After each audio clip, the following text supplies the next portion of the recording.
Micro techniques में पहले तो आप इन वर्ड्स का मतलब देखें क्या होता है कि जो माइक्रो है इट मीन्स स्मॉल, तो एडिशनल आप कर लिए स्मॉल टिश्यूज।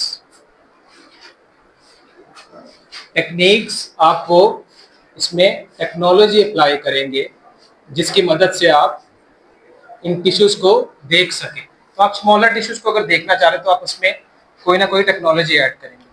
तो अब ये टेक्निक्स है कुछ, इसकी जो मेन ब्रांच होती है, जिस तरह आप बैक्टीरियोलॉजी वायरोलॉजी पढ़ते हैं, ये एक सब ब्रांचेज है। इसकी जो मेन ब्रांच है वो माइक्रोबायोलॉजी होती है।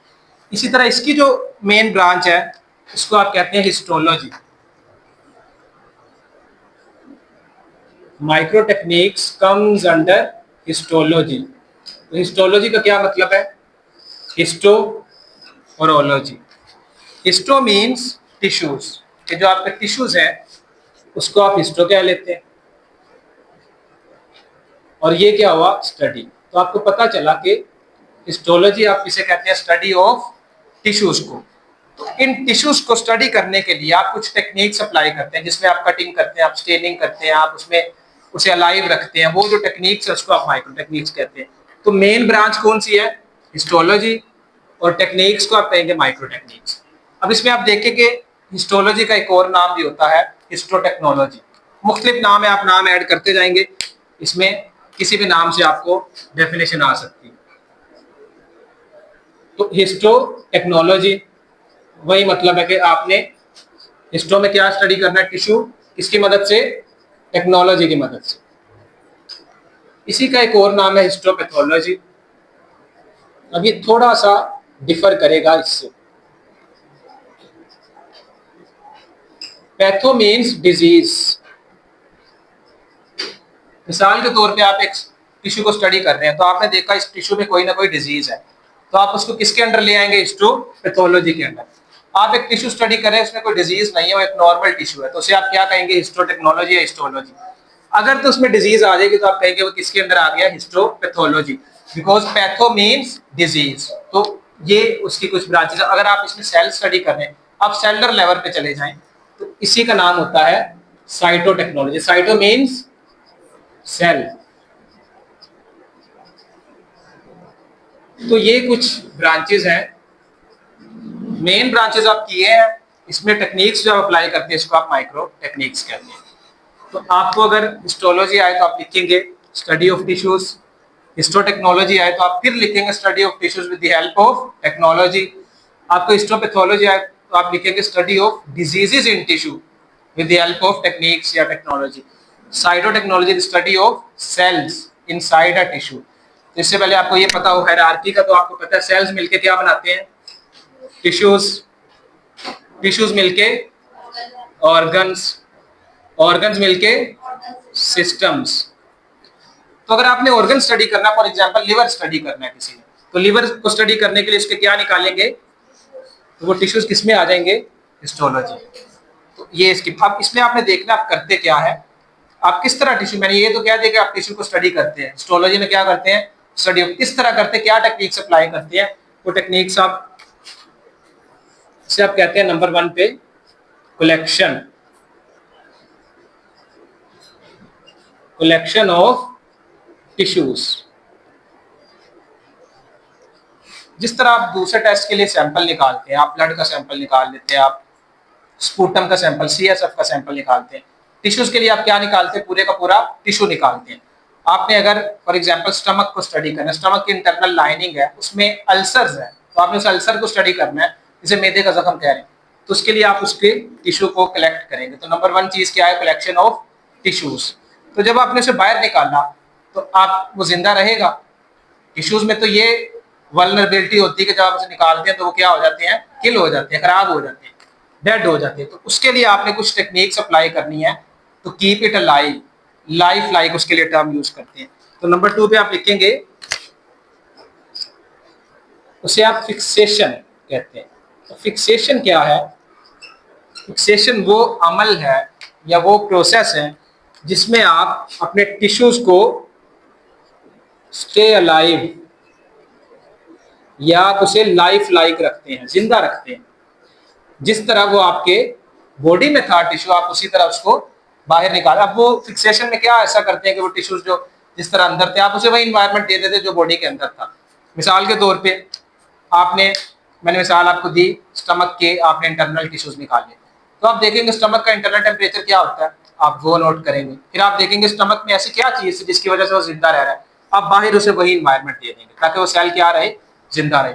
तो ये फिक्सेशन एक जार में होती है, वो जो जार है उसे आप फिक्सेशन जार कहते हैं, फिक्सेशन कंटेनर कहते हैं। इस तरह का जार होता है, इसमें एक फ्लूइड होता है जिसे आप क्या कहते हैं, फिक्सेटिव। फिक्सेटिव, तो इसके अंदर आपने क्या डाल दिया, एक टिश्यू डाल दिया।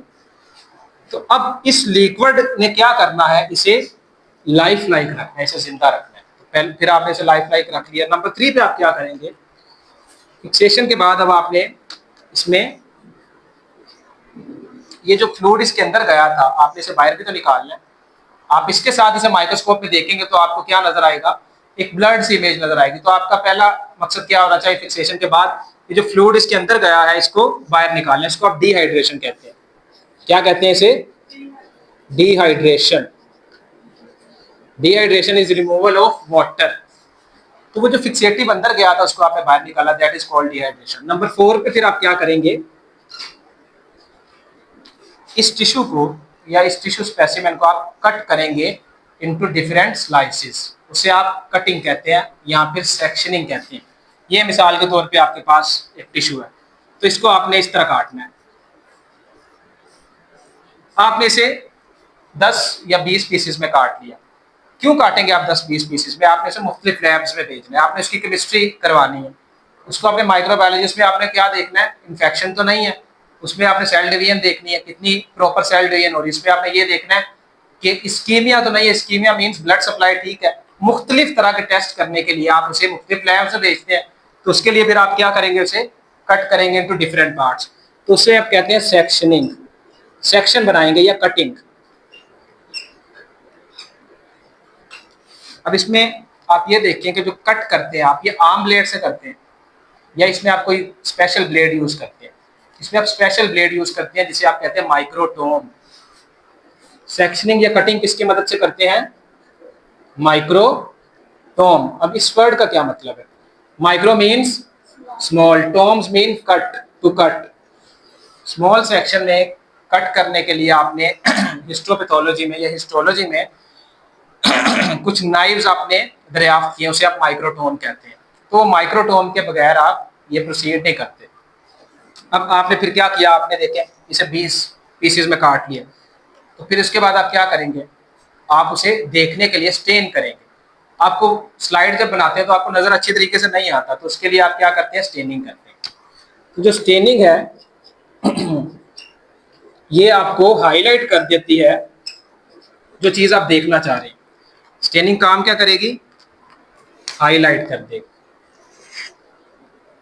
जो टिश्यू आप देखना चाह रहे थे, जो आपको शेप आपने टिश्यू देखा, आपको नजर तो आ रहा है कि यार टिश्यू ये नीचे पड़ा हुआ है, आपको उसकी शेप नजर नहीं आ रही, आपको उसका कलर ठीक नजर नहीं आ रहा, आपको उसका साइज नजर नहीं आ रहा, तो आप क्या करेंगे, स्टेनिंग। तो ये कलर फिल करेगा आगे, तो आपको प्रॉपर उसकी शेप बन जाएगी। तो ये होती है स्टेनिंग। अब स्टेनिंग आप किससे करते हैं, मोस्ट कॉमन स्टेन्स जो हिस्टोपैथोलॉजी में यूज होते हैं उसको आप कहते हैं H&E स्टेन्स। इसकी डिटेल बाद में पढ़ेंगे, एक अलग टॉपिक है H&E स्टेन। ये क्या है, हेमोटॉक्सिलिन एंड आयोजिन,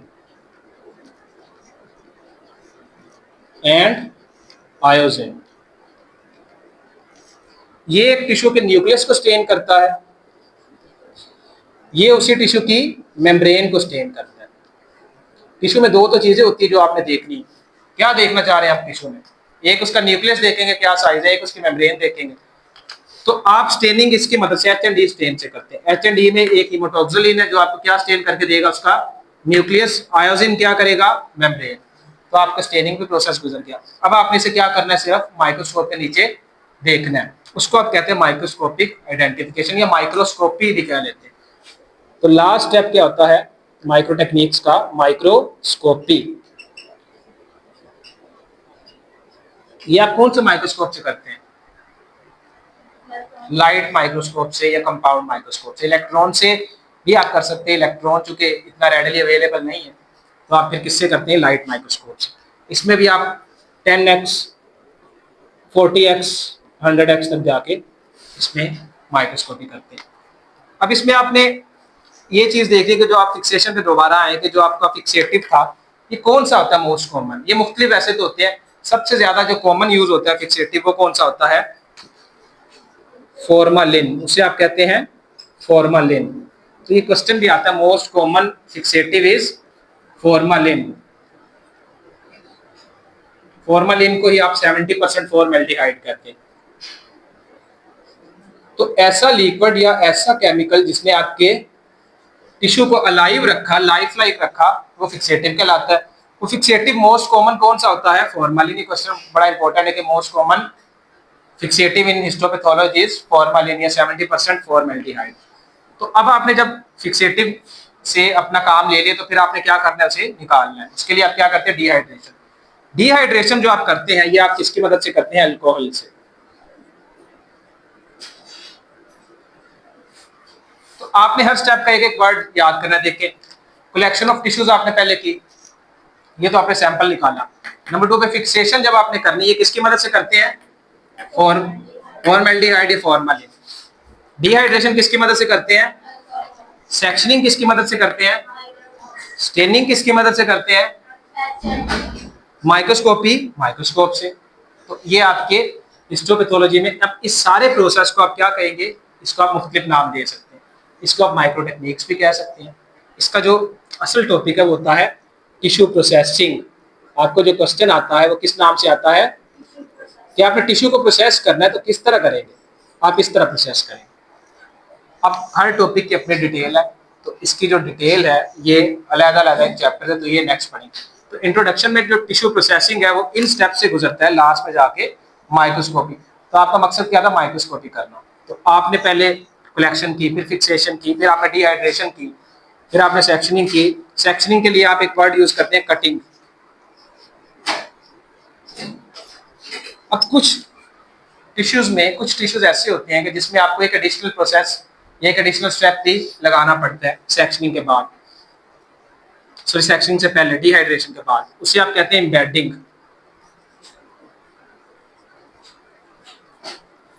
एम्बेडिंग से क्या मुराद है, एम्बेड करना, स्टफ करना, किसी चीज को भरना। क्योंकि जब आप काटते हैं, आप कट करने लगते हैं, आप मिसाल ले, केक होता है आपके पास, अगर वो पिघला हो तो आसानी से नहीं कटेगा, अगर वो हार्ड होगा तो कट जाएगा। तो अब ये टिश्यू अगर तो हार्ड होगा, आप उसे काट लेंगे। अगर वो सॉफ्ट है, पिघल रहा है, तो आप उसे क्या करेंगे, इम्बेड करेंगे। किसकी मदद से, पैराफिन वैक्स की मदद से। अब ये डिपेंड करता है कि आप जिस टिश्यू की टिश्यू प्रोसेसिंग कर रहे हैं, उस टिश्यू की क्या कंसिस्टेंसी है या उस टिश्यू की क्या कंपोजिशन है। इस टिश्यू की आप देखेंगे शेप क्या है, उस टिश्यू की मेंटेनेबिलिटी क्या है, तो उसकी मदद से आप क्या एम्बेडिंग करेंगे। एम्बेडिंग किससे करते हैं, पैराफिन वैक्स से। अब ये हर एक में नहीं होता यूज। कुछ टिश्यूज हार्ड होते हैं, वो आप वैसे ही कट जाते हैं। कुछ टिश्यूज जो होते हैं, जिस तरह ब्रेन है, ब्रेन की अगर आप करें, ब्रेन का टिश्यू लेके, तो वो पिघल जाता है बड़ी जल्दी, इसको आप फिर एम्बेड करते हैं पैराफिन वैक्स से। तो आप डिहाइड्रेशन के बाद एक एडिशनल स्टेप भी लिख सकते हैं एम्बेडिंग का, कुछ इन टिश्यूज के लिए जो कि सॉफ्ट होते हैं, जो पिघल जाते हैं।